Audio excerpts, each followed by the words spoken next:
What are the most common internet searches that start with "my dog won't"? Quite a variety for you guys today. Thanks for joining me. Welcome to Off Leash and Unfiltered. Trigger warning, I'm Katie Pepe, delivering the truth in dog training.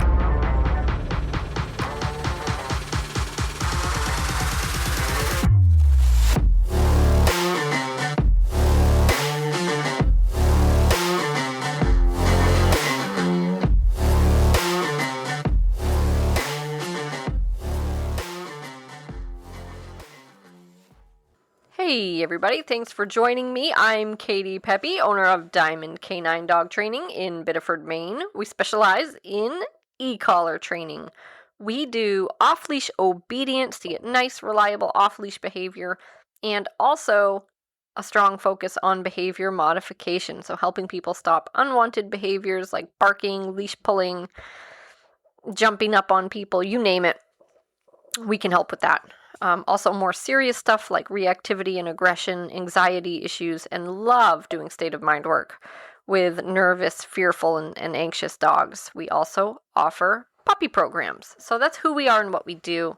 And this podcast is our way of just sharing everything that we're seeing and talking about and doing with the dogs day in and day out with you guys. So sometimes the stuff we cover is really difficult to find because in today's culture, there's a very, very strong push with the purely positive ideology, and unfortunately, that's only a small piece of the puzzle.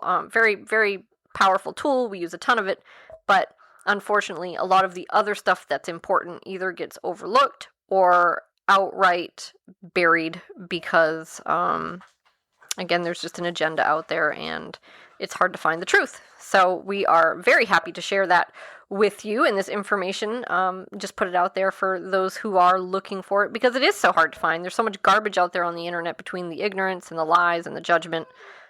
So very, very happy to be doing this. And today we do these episodes called Internet Inquiries, and it's really just kind of a fun thing. But in the process, we actually come across a lot of really interesting problems or good questions that I think are common. Obviously, they're common, right? Because everyone's searching for them. That's how I'm getting these suggestions. So if I type into my browser, "my dog won't," and then I let the auto suggestions for completion come up, what I get for a list starts with "my dog won't eat." And this is something I've actually covered before. And so I'm going to cover it again. And I kind of like this one because it's really common. Oh, hold on. My dogs are playing and they're just being really noisy. Okay, I put the kibosh on that. No more fun. No more playing. No, I'm just kidding. They're still having fun. But I took that particular toy away because, you see, one of my dogs is a pug, and when he has that particular toy in his mouth, he really just can't breathe well, and he's very, very loud. So I did take that toy away, and they can play with something else. So anyways, my dog won't eat. Super common, and I love this one because when dogs first come in to me for a board and train, a lot of them are a little uncomfortable. They are a little anxious. It's a new environment, new people. Some of them are scared of strangers, and they don't eat.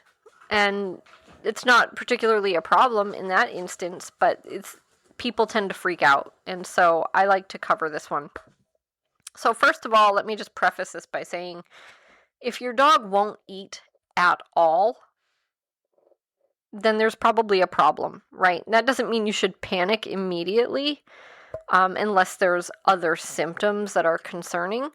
But if, your dog goes a couple of days and they haven't eaten anything or hardly anything, then I would be very concerned by that, right? I'd be raising some eyebrows. But generally speaking, if your dog won't eat anything, I wouldn't panic right away, unless you're seeing other symptoms that there's a problem, or something happened in the past that could be causing a problem, like if they ingested something, right? So if you have a dog that tends to swallow rocks and socks and hairbrushes and that sort of thing. And I don't mean chewing on them, but you have a dog that actually swallows this stuff.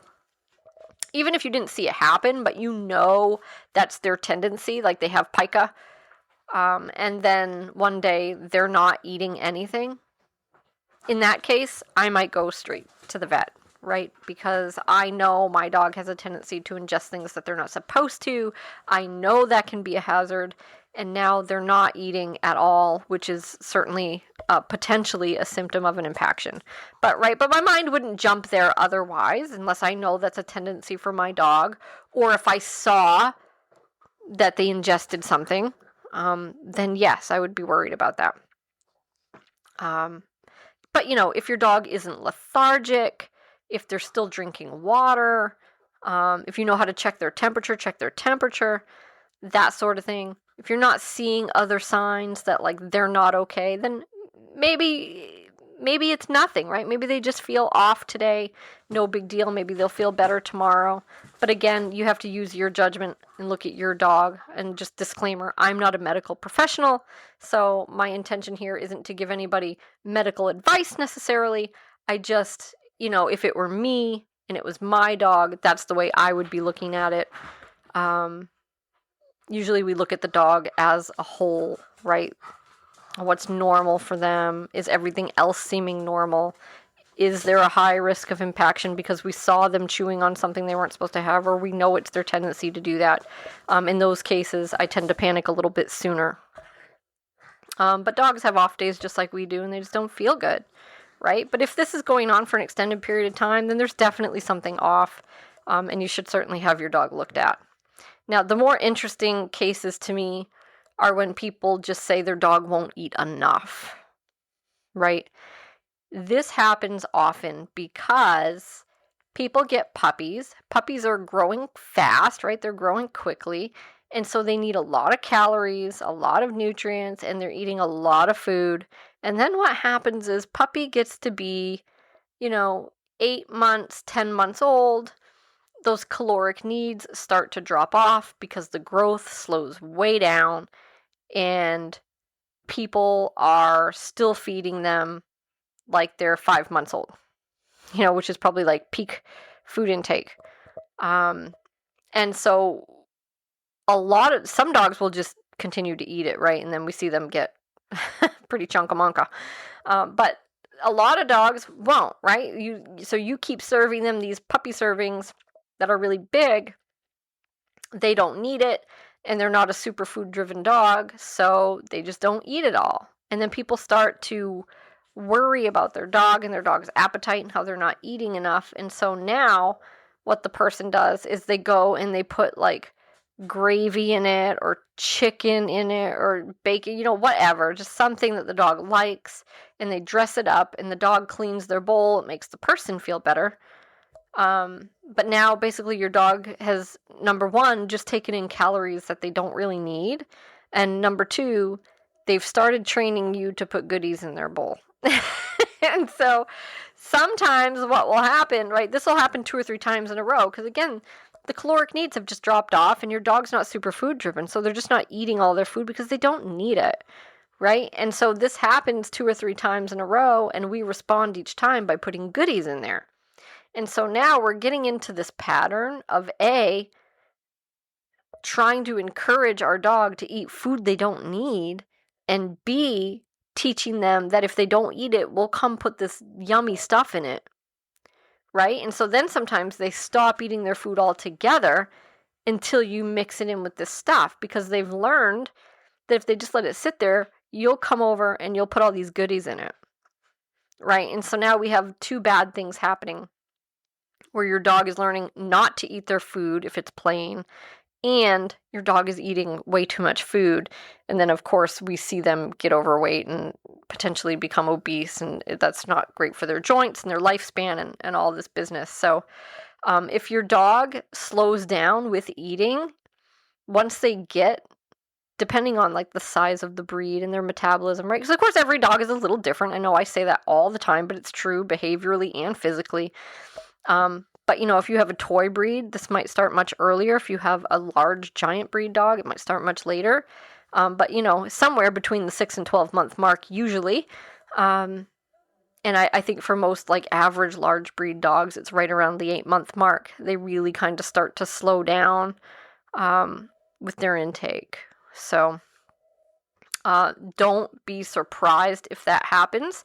And again, unless you see something else off about the dog, their water intake, their potty habits, their energy level, don't worry about it, right? If they're underweight, yes, worry about it. Go talk to a vet or a nutritionist or both. But otherwise, if your dog's not underweight and everything seems fine, they probably just don't need those calories, is what they're telling you. So you should probably cut back and just keep an eye on their body condition, right? And make sure they stay a nice, healthy body weight. The next one that comes up, before I move on, I will also add that if your dog is in a situation that makes them anxious, not eating is normal, right? So like I said, when dogs come in for board and train, a lot of them, not a lot, but it's common for a dog when we get a dog that is typically a little bit anxious, a little bit nervy, especially if they're not a food-driven dog, they'll just turn their nose up at it, and they'll turn their nose up at it for up to 4 or 5 days. Okay, now that's something that freaks people out. Some people, they find out their dog missed a meal and they freak out. But I can assure you, it's normal. Your dog's fine. Dogs are designed to fast sometimes. It's actually not a bad thing for your dog to fast sometimes. In fact, if you've ever had a dog with GI upset, you may have had a vet tell you to fast your dog for 24 hours, to just give their system a little bit of a break and let it heal. So fasting isn't necessarily a bad thing. And dogs can do that, and they can do that much longer than we realize because it would be so uncomfortable for us to do it. But we have had dogs that come in here and they're anxious enough when they come in that we offer them food. We offer it to them twice a day, in the morning and in the evening, and they turn their nose up at it for 4 or up to 5 days. But guess what? They always start eating.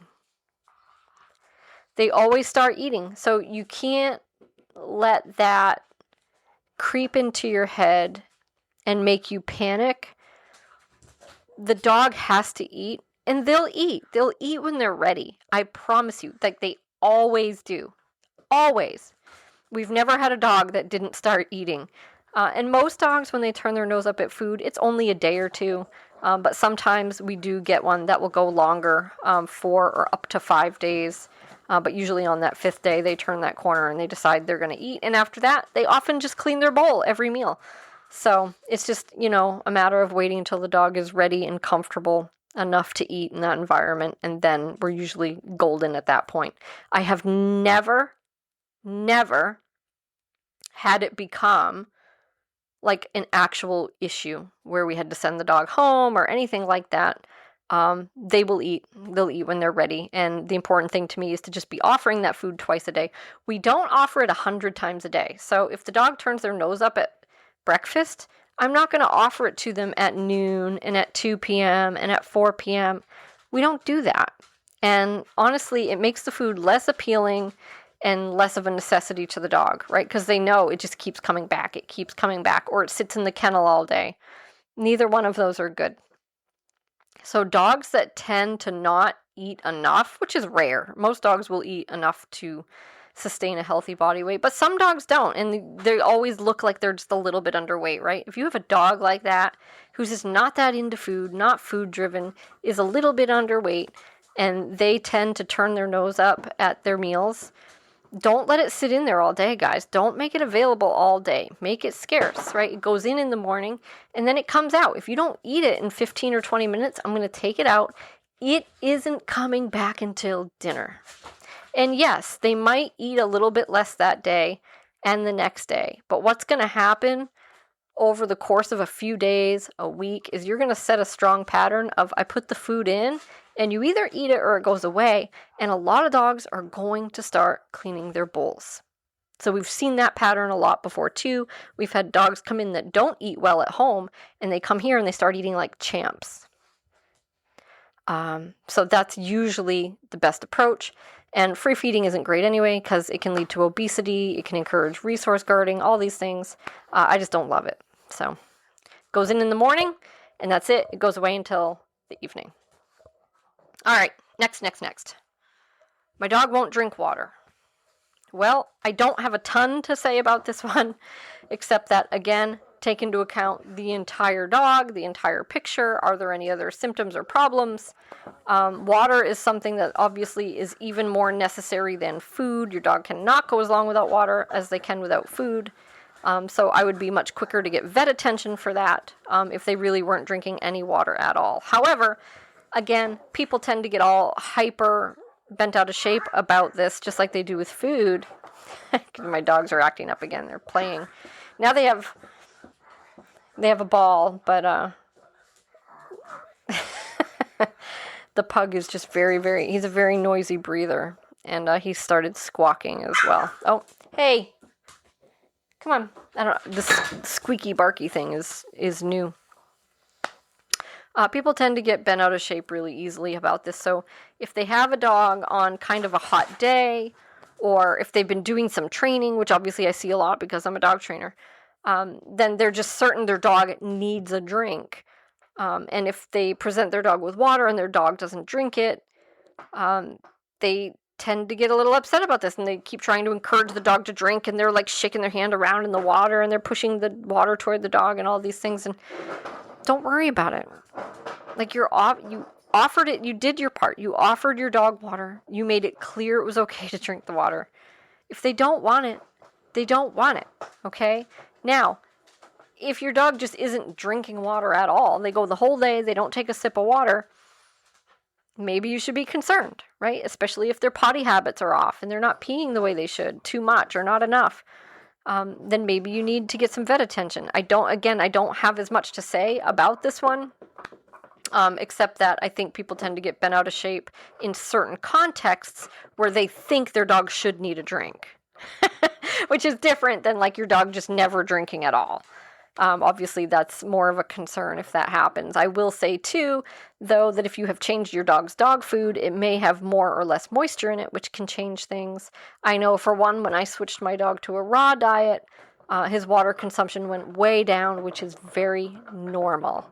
So if you feed your dog a raw diet, and I don't mean like the freeze-dried stuff, but an actual fresh, like raw diet, there's a lot of water content in the food, and so your dog will just naturally need less water, and that's very, very normal. Okay, my dog won't poop. Well, again, my info that I have to share on this stuff is mostly from a behavioral perspective. I don't have a lot of medical info because I'm not a medical professional, but I will share what I have to say about dog not pooping. Number one, people get bent out of shape because they take their dog out to go to the bathroom and the dog won't go. And I totally get it. As a dog trainer, this is something I run into all the time, but I learned pretty quickly that it doesn't matter. Like, I have no control over whether or not the dog goes poop. So I don't care. If they're not going to poop, they're not going to poop. We'll go out, we give them a chance, and that's it. So move on with your life is my suggestion, right? But if you have a dog that goes in the house, like he'll potty on the floor, then when you bring him out, he has to go. Otherwise, it's go inside and you go back in your kennel, right? So you can't take that chance if you have a house crapper. You have to give him a chance to go outside, and if he goes, great, you can go back into the house and things are good. If he doesn't go, back into the kennel, right? But I'm not going to stay outside all day trying to get a dog to poop. Are you kidding me? My schedule is nuts. I'm already behind all the time. I can't imagine, like, and some trainers do this, and I'll see them, like, when we're talking on Facebook, that they're just outside walking around the block 1,000 times trying to get the dog to poop. Who has time for that? I mean, give them a chance to go, and they either go or they don't. I have heard some people have a trick of putting a matchstick in a dog's bum. I wouldn't recommend it, and I've never tried it. But people swear by it that you can stimulate your dog to defecate if you insert the tip of a match, I assume a wooden match, into the anus. It's not for me, and I don't recommend it for you. But it's just what I've heard. I'm just telling you what I've heard. Seems a little crazy, but if it works for them, that's great. And lastly, my dog won't let me cut his nails. Well, boy, isn't this a common one. So, and this one I have some stuff to say about. So, number one, start early if you can when your dog's a puppy, right? But obviously, people that are asking this question are already in the boat where their dog won't let them cut their nails. And the thing is, even if you do start with when they're a puppy, and even if you do everything right, that doesn't mean at some point your dog's not going to decide he doesn't want to do it anymore. So a lot of people think if you start doing things when the dog's a puppy, that it will just never be a problem, and that's just false.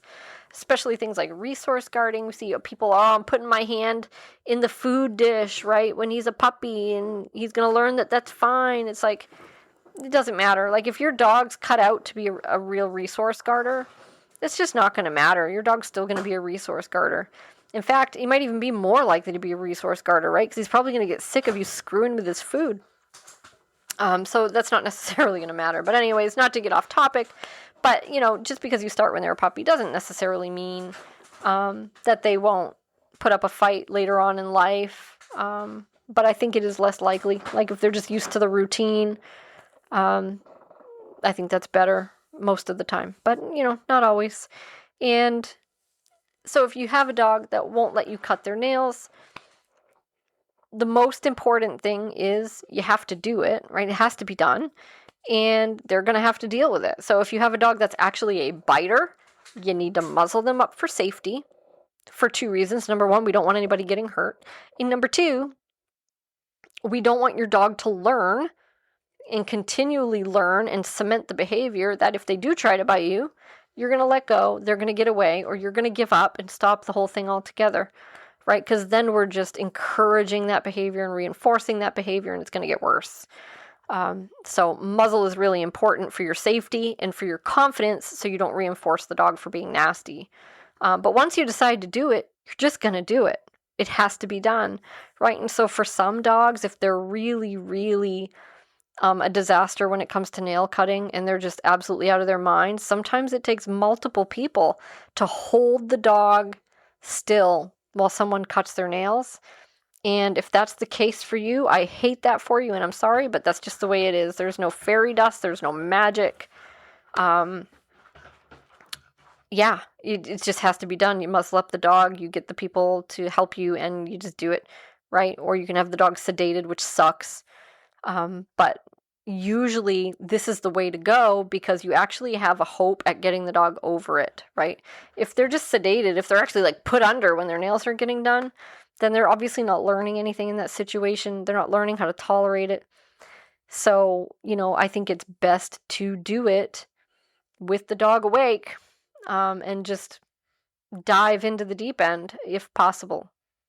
And that way you have a hope of them actually coming out of it with, a learning experience that says, hey, I don't like this, but like I need to just tolerate it and then it'll be done. So that's my vote. And, here's one of the biggest things that I think people miss when it comes to nail trimming is that most of us aren't doing it that often, especially if you have a dog that's terrible when you do it, right? So we're only doing it every month or every 2 months or maybe even longer. Well, that frequency is just not enough for your dog to get better. So if you truly want your dog to improve with something, you need to do it frequently. Imagine if you were trying to teach your dog a new command, right? And you only practiced for like 5 or 10 minutes every couple months. That's not going to go well, right? And it's even worse when it's a behavior you're trying to stop, right? Or trying to change, right? Teaching him a new behavior, that's still not great, right? It's going to take you forever to teach him.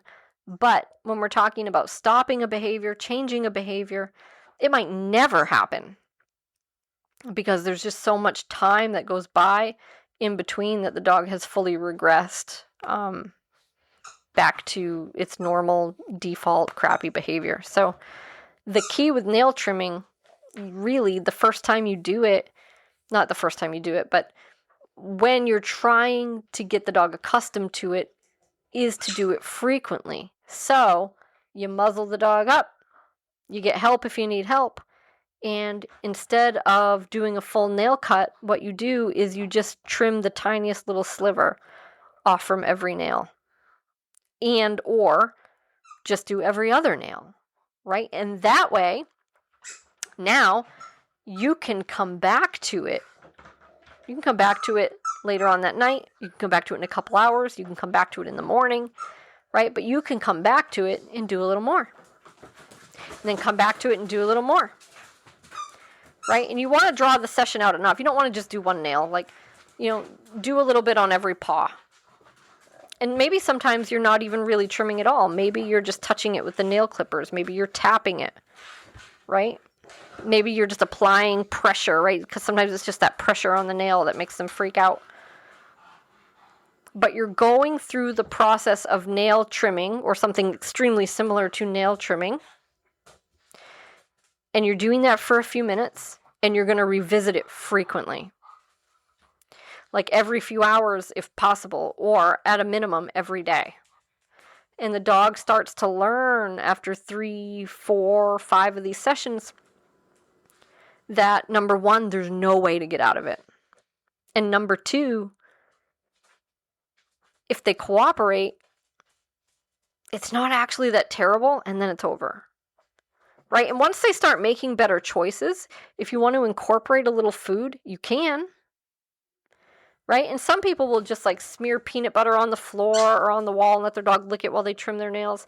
And that's fine. Like, I'm not opposed to that. I wouldn't want to do it, but that's okay. But if you have a dog that's like so freaked out, they're like trying to bite you and they're flailing and thrashing, they're not going to be interested in the peanut butter anyway. So it's not really a solution for those people. But food is okay if your dog's making good choices. Most of the time, if a dog's that stressed by it, again, they might not be into food, and it's not necessary. Like, praise is fine, right? Even a little affection is fine, like if your dog is doing a good job, right? But one of the most important things is when your dog tries to pull away, like reflexively, a lot of dogs will just try to pull that paw away. You cannot let them do that. If they succeed at doing that, they're going to do it more and more and more. So you really want to have a nice firm grip on your dog's paw, and you really want to tighten it up when they try to pull away. Do not let them pull that paw away, guys. It's so important. Do not let them pull that paw away. And then as soon as you get stillness again, you go in for the trim, right? You clip one nail and then give a very neutral, good. Move on to the next one and the next one, right? But really with nail trimming, with dogs that are super, super difficult, what we want is we want to be as quiet as possible and as neutral as possible. Even if it means we're like on the floor, full body strength, trying to wrestle with the dog to get them to stay still so we can clip the nails, we're going to be quiet most of that time. We're going to be quiet. We're not going to let them pull their paw away. We're going to be silent. We're going to restrain them. We're going to get it done. And then we're going to come back to it. We're going to come back to it real soon, and we're going to do it again. Because with that frequency, their intensity is going to fade fast. And it's going to start to just become, well, I guess this is just a thing that we do. And I just have to tolerate it. And it will come and it will go. And it's just part of life. And then you can start to stretch out the time in between. And before you know it, your dog just lets you do it.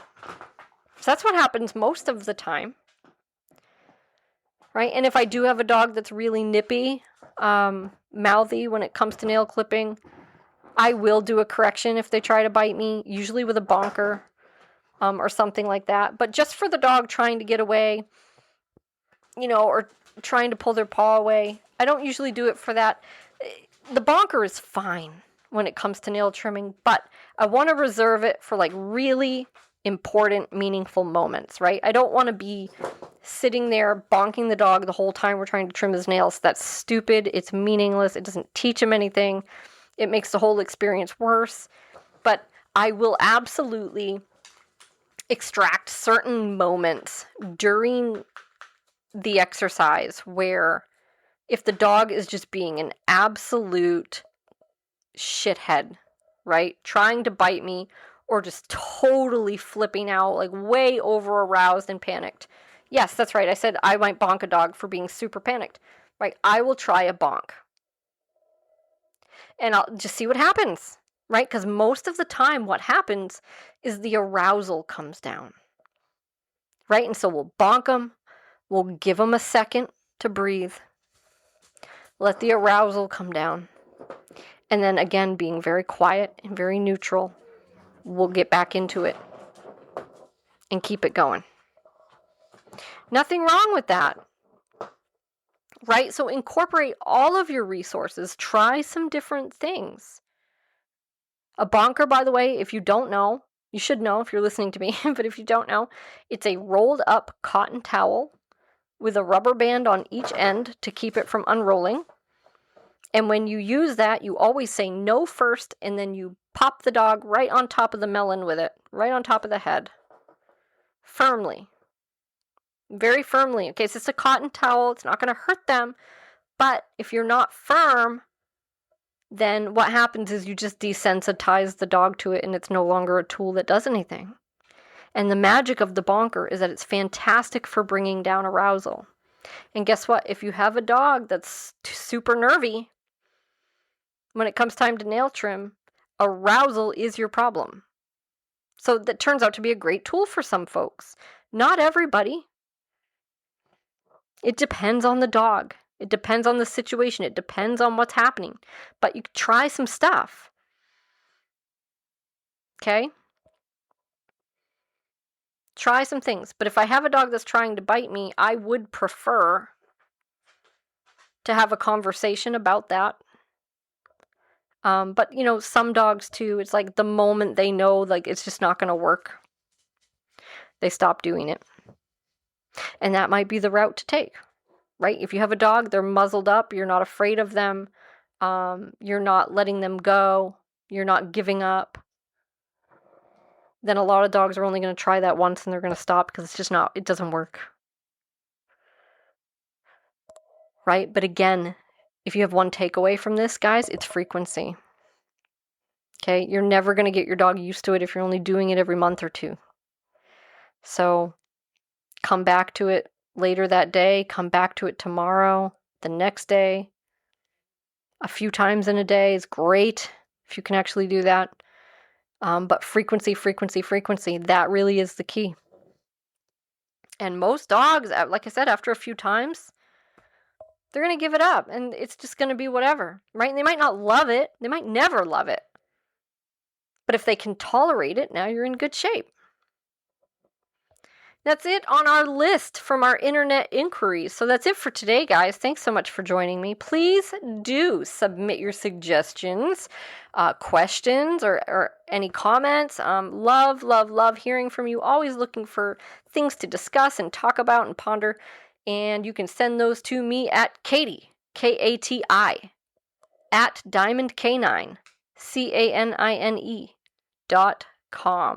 Would love to hear from you. Again, thanks for joining us. See you next time.